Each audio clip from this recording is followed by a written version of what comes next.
Get your filthy truck off my street before I have it towed and you arrested. The words exploded from Linda Martinez's mouth like venom, her finger stabbing the air inches from my face as spit flew with each syllable. She stood blocking my driveway in her designer yoga outfit, perfectly manicured nails flashing in the harsh Texas sun, her entire body vibrating with entitled rage. Behind her, a tow truck idled ominously, its driver leaning against the cab with crossed arms, clearly waiting for her signal to hook up my 15-year-old Ford F-150. This is my property, Linda. My driveway. You have zero authority. My voice was rising to match hers, my hands clenched into fists at my sides as neighbors emerged from their houses. Phones already recording what was clearly about to become an epic confrontation. "I am the HOA president," she shrieked, her voice hitting a pitch that made dogs down the street start barking. Section 8.2 clearly states no commercial vehicles, and your contractor trash mobile violates every standard this community stands for. She pulled out a leather folder embossed with fake gold lettering that read Oakmont Hills Community Standards Enforcement and waved it like it was a court order signed by God himself. "You have exactly 5 minutes to move this eyesore, or I'm having it impounded and billing you $3,000 in towing and violation fees."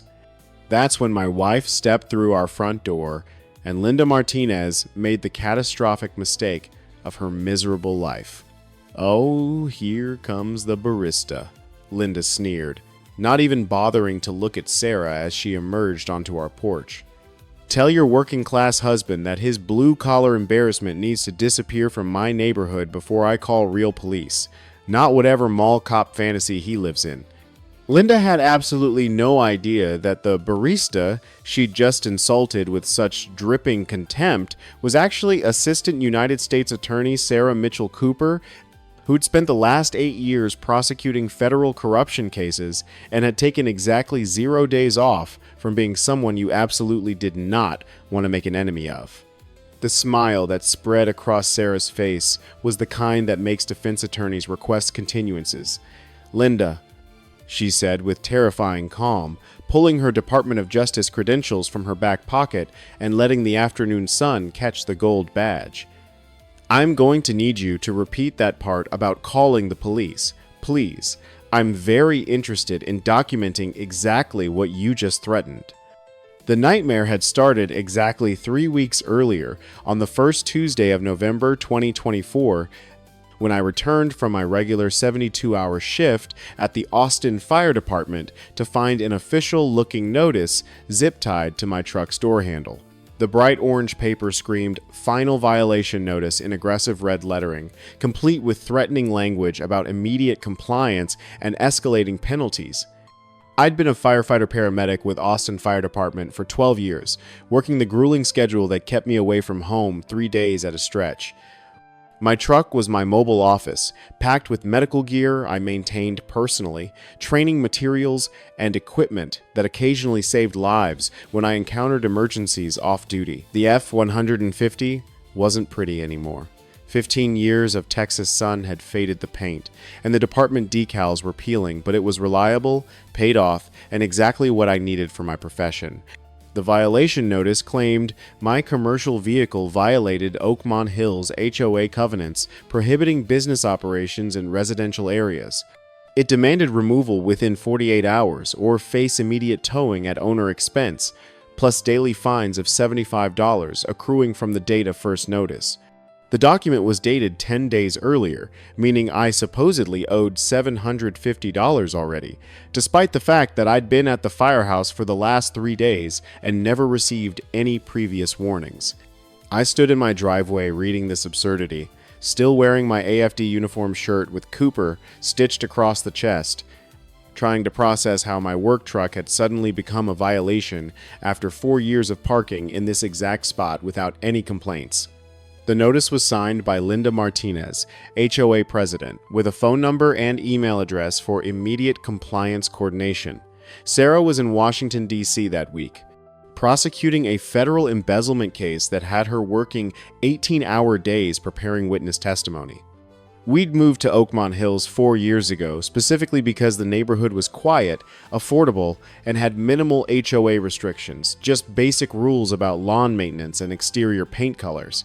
The HOA had been essentially invisible for our entire time living here, collecting modest annual dues and organizing one neighborhood garage sale each spring. But apparently, something had changed dramatically in the power structure while I'd been saving lives and my wife had been putting corrupt government officials in federal prison. I called the number on Linda's notice, expecting maybe a conversation about parking arrangements or clarification about what constituted a commercial vehicle. What I got instead was a voicemail greeting delivered in the kind of imperious tone usually reserved for luxury hotel concierges addressing people who couldn't afford the rooms. You've reached the Oakmont Hills Community Standards Enforcement Office. President Linda Martinez handles all compliance matters personally. Leave detailed contact information and your property address. Non-compliance cases will be referred to our legal counsel and towing contractors without further notice. The formality was ridiculous for a neighborhood of 93 houses where the annual budget barely covered street sign maintenance. I left a professional message explaining that I was a firefighter, my truck was required for my work, and I'd like to discuss the violation notice as soon as possible. Then I forwarded the documents to Sarah with a text. Ho drama. Can you look at this when you have time? Seems excessive. Her reply came 6 hours later between court sessions. That's insane. Fire department vehicles are explicitly exempt from commercial vehicle restrictions in Texas. Call me tonight. By the time we connected that evening, I'd done my own research into Texas property law and HOA regulations. Sarah was right. Emergency services vehicles owned by active first responders were protected from HOA commercial vehicle restrictions under state statute. My truck wasn't operating a business from my residence. It was a personal vehicle that I used for my emergency services profession, which was specifically protected. This Linda person is either ignorant or deliberately harassing you, Sarah said, her prosecutor voice kicking in as she reviewed the violation notice I'd photographed and sent. The statute is crystal clear. Emergency services vehicles cannot be prohibited from residential properties when owned by active first responders. She has zero legal authority to fine you or have your truck towed. So what do? I asked, feeling relief that my lawyer wife had immediately identified the problem. Send her a formal response citing Texas Property Code Section 209.006, which explicitly protects your right to park that vehicle.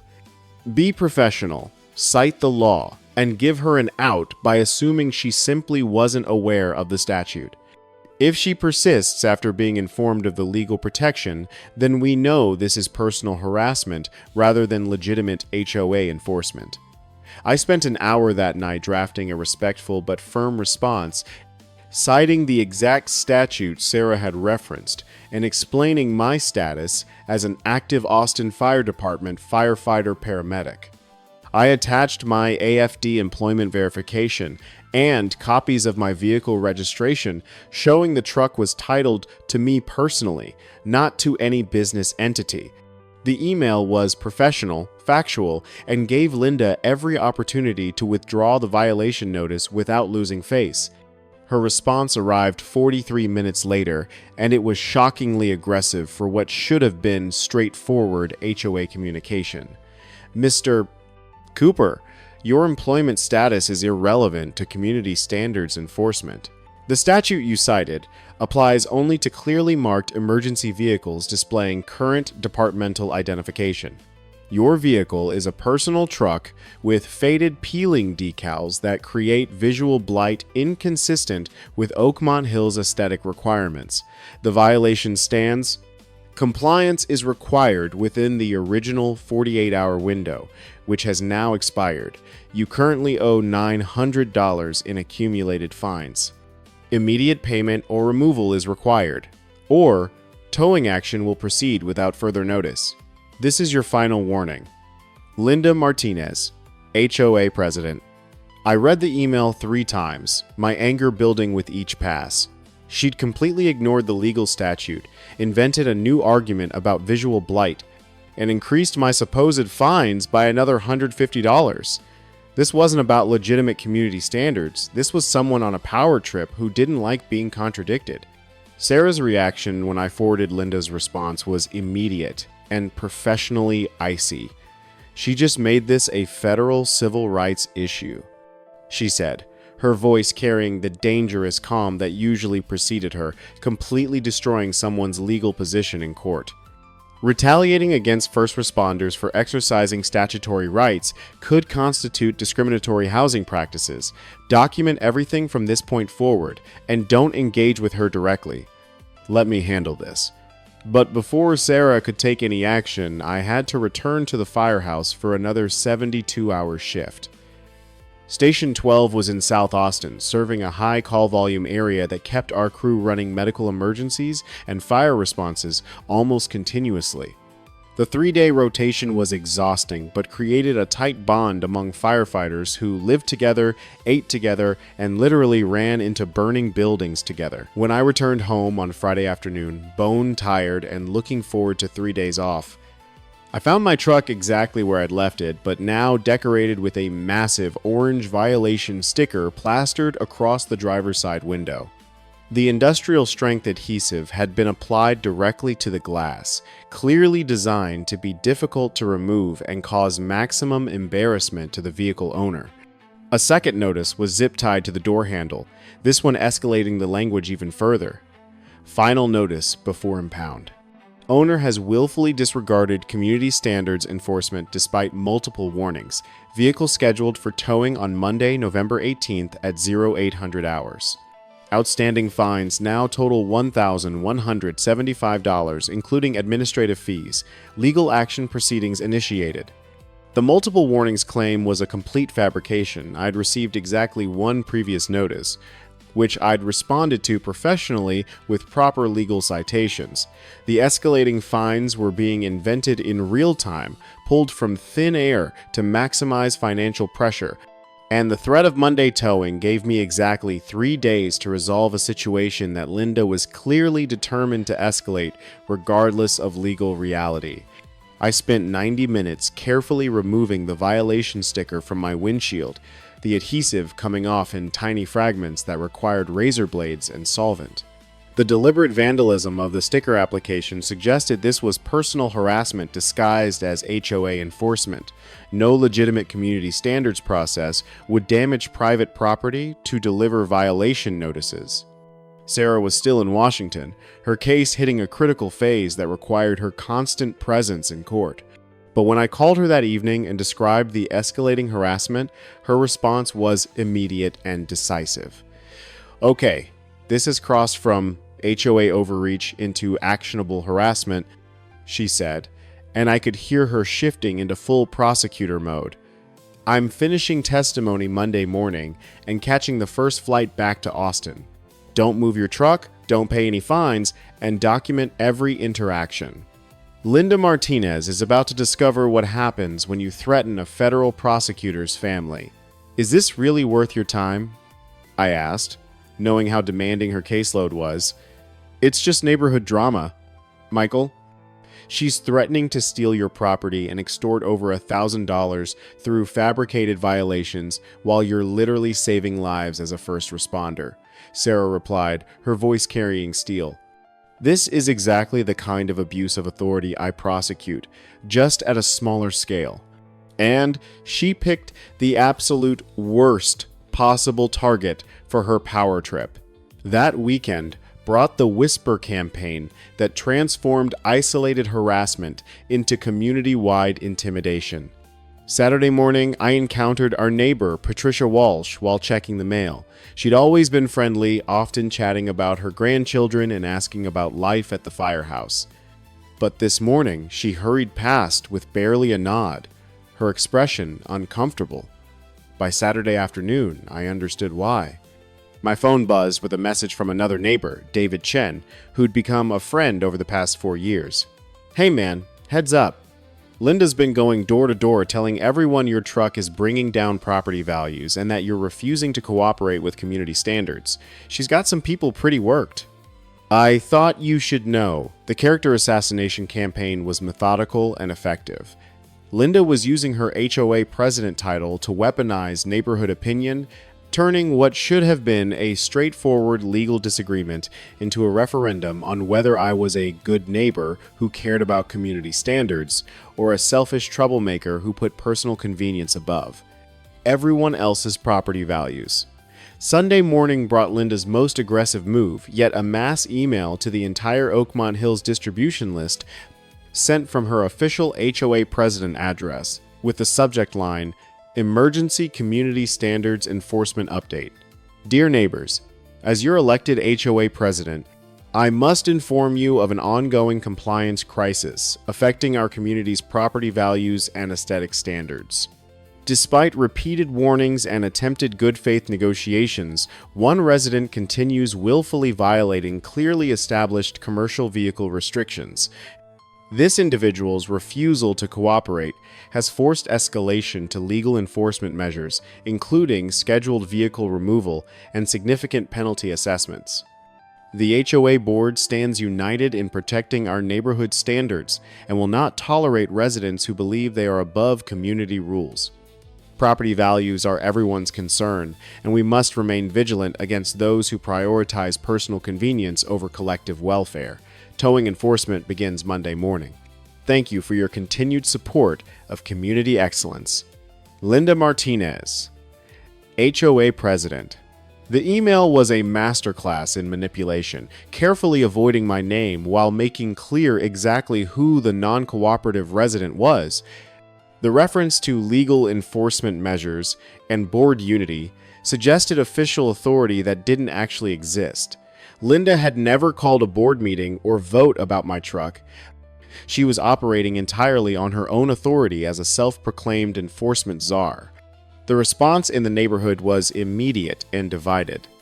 Some residents replied, all supporting Linda's tough stance on standards, while others questioned why one pickup truck had suddenly become an emergency, requiring mass community notification.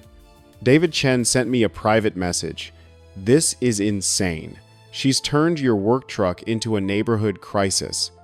Multiple people asking me what you did to piss her off. That was the question I couldn't answer. What had I done to trigger such aggressive personal harassment from an HOA president I'd barely interacted with in 4 years of living here? Sarah and I had been quiet neighbors, paying our dues on time, maintaining our property to reasonable standards, never causing problems or drama. We'd specifically chosen Oakmont Hills because it was a no-drama neighborhood with minimal HOA interference. Sunday evening, Sarah called from her hotel in DC with an update. I finished testimony tomorrow morning, and I'm on the 2:15 flight landing in Austin at 5:30. Do not engage with Linda before I get there. If she shows up Monday morning with a tow truck, record everything, don't physically interfere, but make clear on camera that you're objecting under Texas Property Code Section 209.006. Let her commit to the illegal towing, then I'll handle the legal consequences. You think she'll actually follow through? I asked, half hoping Linda would back down once she realized how seriously we were taking her threats. People like Linda don't back down, Sarah said with the certainty of someone who'd prosecuted similar personalities in federal court. They escalate because their identity is wrapped up in dominance and control. She's told the entire neighborhood that towing happens Monday morning. If she backs down now, she loses face and authority. She'll follow through because she can't afford not to. Sarah's prediction proved horrifyingly accurate. Monday morning, November 18th, I was awakened at 7:45 by aggressive pounding on my front door. Through the window, I could see Linda standing on my porch with a clipboard, dressed in expensive athleisure wear that probably cost more than my monthly grocery budget. Behind her in the street, a massive tow truck idled with its amber lights flashing, announcing to the entire neighborhood that something official and serious was happening at the Cooper residence. I pulled on jeans and a t-shirt, grabbed my phone, and started recording before opening the door. Linda's expression was triumphant satisfaction mixed with barely contained rage, the look of someone who was finally getting to punish someone they'd decided deserved it. "Mr. Cooper, your vehicle is in violation of community standards and scheduled for immediate removal," she announced, her voice loud enough to carry to the gathering neighbors who were emerging from houses up and down the street. "You have been provided multiple notices and opportunities for voluntary compliance. Your continued refusal has forced enforcement action." Linda: "My truck is protected under Texas Property Code Section 209.006 as an emergency services vehicle," I replied calmly, keeping my phone visible so she'd know she was being recorded. "I'm an active Austin Fire Department firefighter paramedic, and you have no legal authority to tow this vehicle from my private property." Her face flushed red at my calm response, clearly frustrated that I wasn't giving her the aggressive confrontation she apparently wanted. "Your employment is irrelevant," she snapped, stepping closer to my doorway in a move clearly designed to intimidate. "Community standards apply to all residents, regardless of profession. Your vehicle creates visual blight that affects everyone's property values. The statute specifically protects first responders from HOA commercial vehicle restrictions," I continued, maintaining professional calm despite my rising anger. "You've been informed of this legal protection multiple times. Proceeding with this towing constitutes harassment and potential violation of state law." That's when Linda played her trump card, producing a document from her leather enforcement folder with obvious satisfaction. "I have legal counsel confirmation that emergency vehicle exemptions apply only to marked department units, not personal trucks with faded decals," she declared, waving what appeared to be a letter on law firm letterhead. "Your vehicle does not qualify for protection, and this community will not tolerate your continued defiance." The legal opinion she was citing was garbage any first-year law student could have told her that the statute's protection extended to personally owned vehicles used by active first responders, not just department-issued units. But Linda had clearly found some strip mall attorney willing to provide a bogus opinion supporting her harassment campaign, giving her the appearance of legal authority for what was actually civil rights violation. Neighbors were gathering now, some filming with their phones, others whispering among themselves about the confrontation unfolding in broad daylight. Mrs. Walsh stood on her porch looking uncomfortable, clearly torn between supporting Linda's authority and questioning whether this response was proportionate to one pickup truck. David Chen stood in his driveway with crossed arms, his expression suggesting he thought Linda was completely out of line. "You have exactly 5 minutes to surrender your keys voluntarily," Linda continued, her voice rising to ensure everyone could hear. "Otherwise, I'm authorizing towing under HOA emergency enforcement powers, and you will be billed for removal costs plus all accumulated fines, totaling $1,525. The fines had mysteriously increased again overnight, apparently growing every time Linda mentioned them. The whole situation was spiraling into absurdity, but the very real tow truck idling in my street suggested she was absolutely serious about following through. That's when I noticed Sarah's rental car turning onto our street, right on schedule from the airport. She pulled into our driveway and climbed out, still wearing her court attire, navy blazer, pressed slacks, and the kind of professional presence that made juries sit up straight and pay attention. Linda barely glanced at her, too focused on her triumphant moment of enforcing her will through intimidation and the threat of property seizure. Here comes the barrister to support her blue-collar husband, Linda announced with dripping contempt, clearly having researched our household and decided that Sarah's occasional weekend work at a friend's coffee shop defined her entire identity.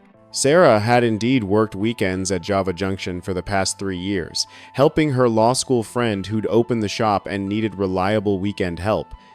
It was something Sarah genuinely enjoyed, a break from the intensity of federal prosecution that let her interact with regular people serving coffee and pastries. But Linda had apparently investigated our household and concluded that weekend barista work meant Sarah was some kind of working-class nobody who couldn't possibly challenge Linda's authority. The catastrophic error in that assumption was about to become spectacularly obvious.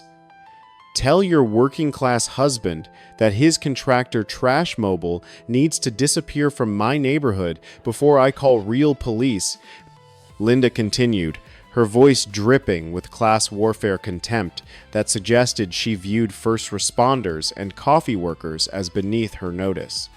Not whatever mall cop fantasy he lives in pretending to be important. The insult to my profession, calling a firefighter paramedic a mall cop, was breathtaking in its ignorance and arrogance. But Linda was too caught up in her moment of dominance to notice Sarah's expression shifting from tired amusement to professionally lethal focus. Sarah reached into her back pocket and pulled out her Department of Justice credentials, letting the leather case fall open to reveal her gold badge and identification card, clearly stating, Assistant United States Attorney, Western District of Texas. The sun caught the badge perfectly, creating a flash of reflected light that seemed to freeze everyone present. Linda, Sarah said with terrifying calm, her prosecutor voice cutting through the neighborhood noise like a scalpel. I'm going to need you to repeat that part about calling the police. Please. I'm very interested in documenting exactly what you just threatened my husband with. The transformation in Linda's face was instantaneous and dramatic, from smug triumph to confused horror in the span of about 2 seconds. Her mouth literally fell open as she processed the federal credentials being displayed in front of the entire neighborhood. What? This is? You're a prosecutor? Linda stammered, her clipboard slipping from suddenly nerveless fingers and clattering onto our porch. Behind her, the tow truck driver had straightened up from his casual lean, suddenly much more interested in this confrontation that had just escalated beyond routine HOA vehicle removal. Assistant United States Attorney, Sarah corrected with the precision that made defense lawyers hate her. I specialize in federal corruption, civil rights violations, and abuse of authority cases. I've been prosecuting exactly this kind of harassment for 8 years. And you just threatened my husband, who is an active first responder protected under Texas state law, while attempting to illegally seize his property based on fabricated violations. The crowd of neighbors that had gathered to watch Linda enforce her authority was now completely silent, phones still recording, but everyone too stunned to even whisper. This wasn't the confrontation anyone had expected, least of all Linda, who looked like someone had just pulled the ground out from under her feet. "This is a setup!" Linda shrieked, her voice jumping an octave as panic overtook whatever control she'd been maintaining. You planned this whole thing. You've been pretending to be some nobody barista while building a case against me. This is entrapment. Sarah's laugh was genuinely amused, which somehow made it more frightening. Linda, I don't need to set up anything. You've been documenting your own civil rights violations quite thoroughly. The threatening emails, the fabricated fines, the illegal towing attempt, and now this public harassment, all captured on multiple recordings by multiple witnesses. You've built the entire case against yourself. Linda's face was cycling through emotions faster than I could track rage, humiliation, panic, denial, and back to rage. I'm the HOA president. I have legal authority to enforce community standards. You can't just flash a badge and override legitimate Texas Property Code Section 209.006. Sarah interrupted, her voice taking on the lecturing tone she used with particularly stubborn defendants. Prohibits homeowners associations from restricting emergency services vehicles owned by active first responders. The statute is explicit, binding, and has been on the books since 2009. You've been informed of this protection multiple times and chose to proceed anyway with harassment, threats, and attempted illegal seizure of protected property. She pulled out her phone and began taking photographs of Linda, the tow truck, the gathered neighbors, and the violation notices still visible on my truck. I'm documenting this incident for potential federal civil rights complaint under Title 42 U.S.C. Section 1983, which prohibits deprivation of constitutional rights under color of state law or local authority. Your abuse of HOA authority to target a first responder potentially constitutes— Stop! Linda screamed, her voice cracking with hysteria. You can't do this! I'm a volunteer trying to maintain community standards. I'm not some criminal you prosecute in federal court. That's exactly what every defendant says right before they're indicted. Sarah replied with absolutely zero sympathy. The distinction between legitimate authority and abuse of authority is whether you're following the law. You've been repeatedly informed that you're violating state statutes, protecting first responders, and you've chosen to escalate anyway with illegal threats and property seizure attempts. The tow truck driver had apparently heard enough. Ma'am, I'm not touching that vehicle, he announced, climbing into his cab. This is way above my pay grade. You got federal lawyers involved and state statute citations. I'm out. Call someone else for your HOA drama. He started his engine and pulled away, leaving Linda standing in my driveway without her primary weapon for intimidation. The neighborhood reaction was swift and dramatic. David Chen started slow clapping from his driveway, joined by 3 other neighbors who'd apparently been waiting for someone to finally challenge Linda's increasingly authoritarian HOA enforcement. Mrs. Walsh approached Sarah with obvious relief. Thank God. Someone finally stood up to her, she said, loud enough for Linda to hear. She's been terrorizing this neighborhood for 6 months, with ridiculous violation notices and threats. Last month, she tried to fine me $300 because my mailbox was the wrong shade of black. Other neighbors began sharing their own stories of Linda's harassment campaigns, arbitrary fines for grass height, demands for pre-approval of holiday decorations, threats about paint colors that were supposedly half a shade off approved standards. A pattern was emerging of systematic bullying disguised as community standards enforcement, with Linda using her HOA president title as a weapon to terrorize residents into compliance with increasingly absurd demands. All of you need to document your experiences and send them to me, Sarah told the gathering crowd, pulling out business cards with her Department of Justice contact information. If there's a pattern of harassment and abuse of authority, that significantly strengthens a federal civil rights complaint against both Linda personally and the HOA as an organization. Linda's complete meltdown was spectacular and public. I was elected to protect this community, she shouted, her voice breaking. You people voted for me to enforce standards. Now you're betraying me because one firefighter thinks he's special and brings in his federal lawyer wife to intimidate me. Actually, Linda, let's talk about that election, David Chen said, pulling out his phone. You were elected by 47 votes out of 93 households. That's barely 50% turnout, and you won with only 28 actual votes. You've been treating a narrow plurality as absolute authority to terrorize everyone who disagrees with your interpretation of community standards. The mathematical reality of Linda's mandate was devastating. When stated plainly, she'd been operating as if she had overwhelming community support when in reality she'd received votes from less than 1/3 of actual residents, most of whom had probably just checked whatever name was on the ballot without researching her platform. I'm done with all of you, Linda spat, retreating toward her own house 3 doors down. I resign as HOA president, effective immediately. You can all live in your trashy neighborhood with your commercial vehicles and your faded paint and your mailboxes that don't match. See how much your property values drop when there's nobody maintaining standards. Her departure was accompanied by her teenage son, who'd emerged to witness his mother's spectacular public humiliation, his expression suggesting this wasn't the first time he'd seen her have a meltdown when challenged. Linda was still screaming about betrayal and lack of appreciation as she disappeared into her house, slamming the door with enough force to rattle windows.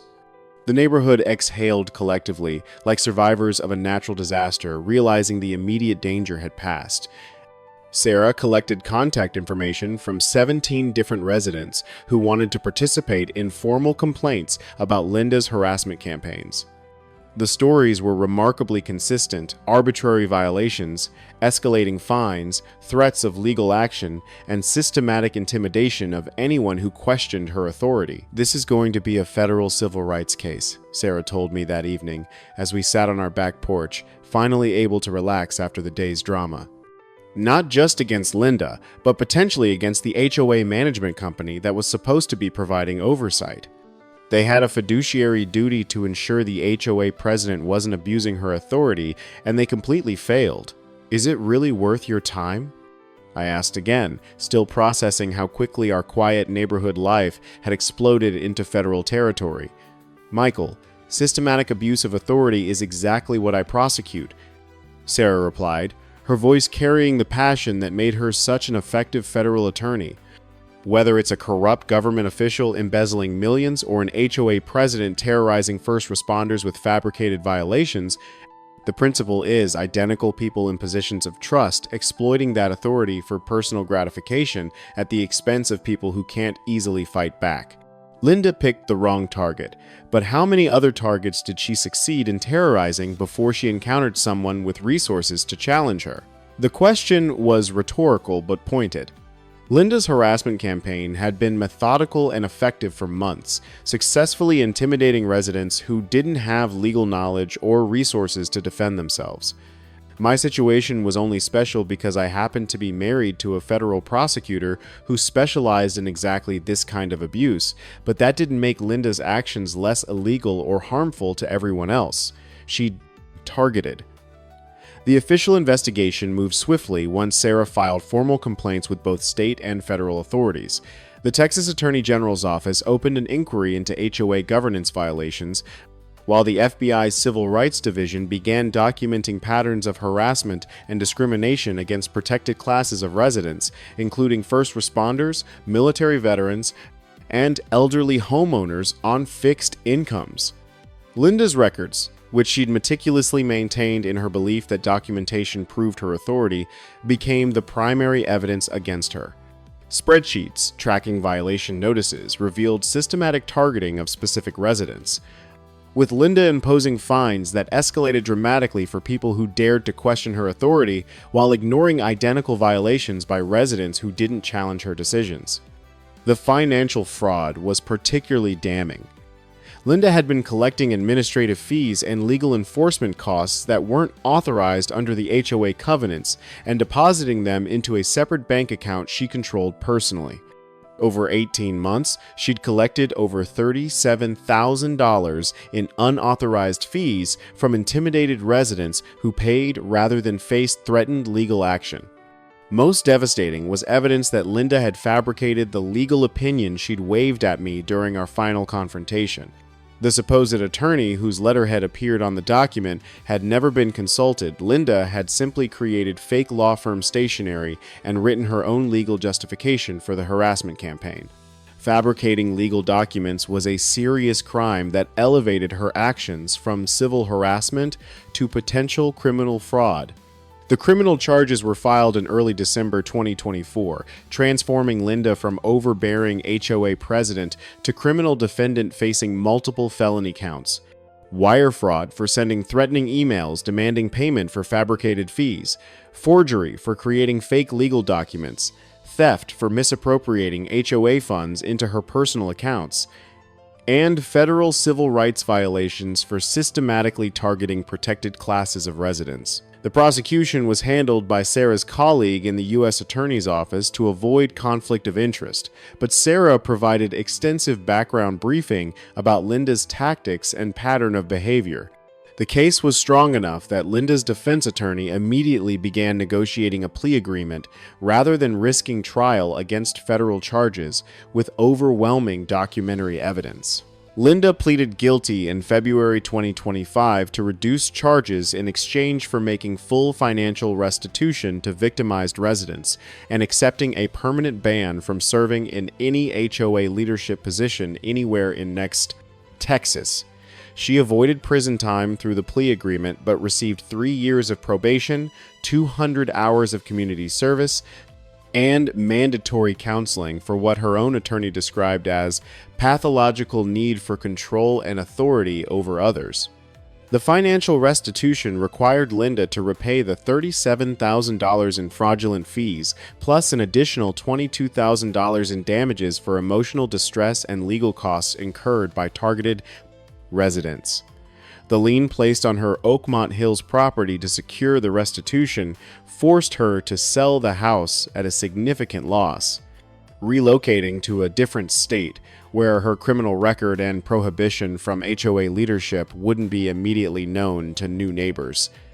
The Oakmont Hills HOA was completely restructured following Linda's prosecution. An emergency election replaced the entire board with residents committed to minimal governance and maximum respect for homeowner rights. The new board's first official action was adopting strict limitations on enforcement authority, requiring board votes for any violation notices and mandating professional legal review before any fines could be imposed. The surveillance and harassment infrastructure Linda had created was systematically dismantled. The neighborhood email distribution list was disbanded after being abused for character assassination campaigns. The emergency enforcement authority Linda had invented was explicitly prohibited under revised bylaws, and annual HOA dues were reduced by 40% once residents realized how much money had been wasted on Linda's personal harassment campaigns. Sarah's federal civil rights complaint expanded beyond Linda to include the HOA management company that had enabled her abuse through negligent oversight. The management company had received multiple complaints about Linda's behavior, but had consistently deferred to her authority as elected president without conducting any meaningful investigation into harassment allegations. The resulting settlement required the management company to implement comprehensive training on homeowner rights and federal civil rights protections for all HOA board members and staff. The neighborhood healing took longer than the legal resolution. Some residents who'd supported Linda's tough enforcement felt embarrassed by how thoroughly they'd been manipulated into believing first responders and veterans were somehow threats to property values.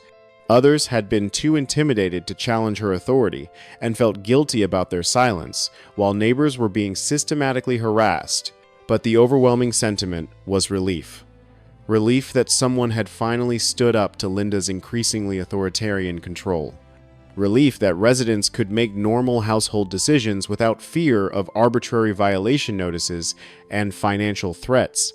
And relief that the neighborhood could return to being a place where people actually lived their lives instead of constantly worrying about community standards enforcement. My truck remained parked in exactly the same spot throughout the entire legal process, its faded decals and weathered paint a silent monument to the absurdity of Linda's harassment campaign. Several neighbors actually thanked me for not giving in to her demands, saying that watching someone stand up to her intimidation had inspired them to challenge other small-scale tyrannies in their own lives. Sarah's professional reputation was enhanced by the case, which became a teaching example in federal training programs about recognizing and prosecuting civil rights violations in unconventional contexts. Most civil rights cases involved police misconduct or government discrimination. HOA abuse was an emerging area where many of the same legal principles applied, but fewer attorneys had expertise. Sarah became a go-to resource for other prosecutors handling similar cases nationwide. 6 months after Linda's guilty plea, Sarah and I hosted a neighborhood barbecue in our backyard. 43 households participated, bringing food and stories and children who played without fear of violating invisible community standards. The atmosphere was relaxed and genuinely neighborly, the kind of casual community Linda's enforcement regime had systematically destroyed through fear and intimidation. David Chen raised his beer in a toast to Michael's truck, which survived the great HOA war of 2024, and to Sarah, who taught us that real authority comes from the law, not from bullying people with official-sounding titles. The laughter and applause that followed felt like genuine closure. Linda Martinez had moved away, her criminal record permanently documenting what happened when petty authority encountered actual legal power. The fraudulent fees had been repaid. The intimidated neighbors had learned they had rights that no HOA president could override. And our community had rediscovered what it meant to actually be neighborly, instead of constantly policing each other for standards compliance.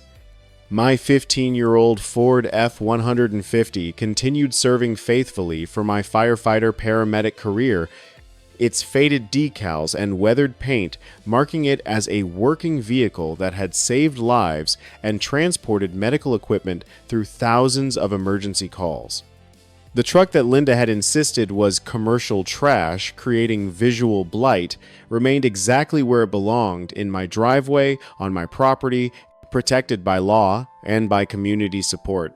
Sometimes the quietest person in the neighborhood really does have the biggest authority, especially when that authority comes from the United States Department of Justice rather than from an inflated sense of HOA presidential power.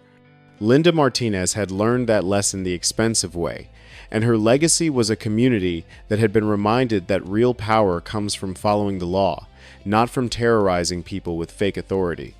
Real leadership serves the community. Real authority respects rights. And real justice happens when someone with actual legal power refuses to be intimidated by someone whose only qualification was winning an election with 28 votes.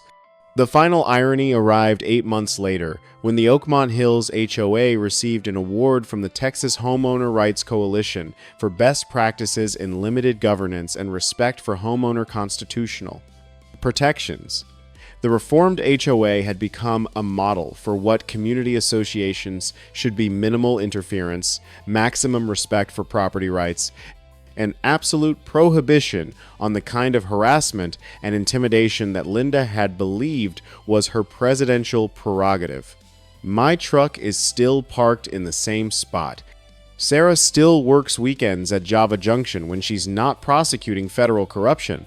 And our neighborhood has returned to being the quiet, drama-free place we moved to 4 years ago. The only difference is that everyone now understands that legal authority and HOA authority are very different things, and that real power always belongs to the law, not to whoever holds a clipboard and an inflated sense of importance. Linda Martinez thought she could terrorize a firefighter into submission using fabricated violations and threats.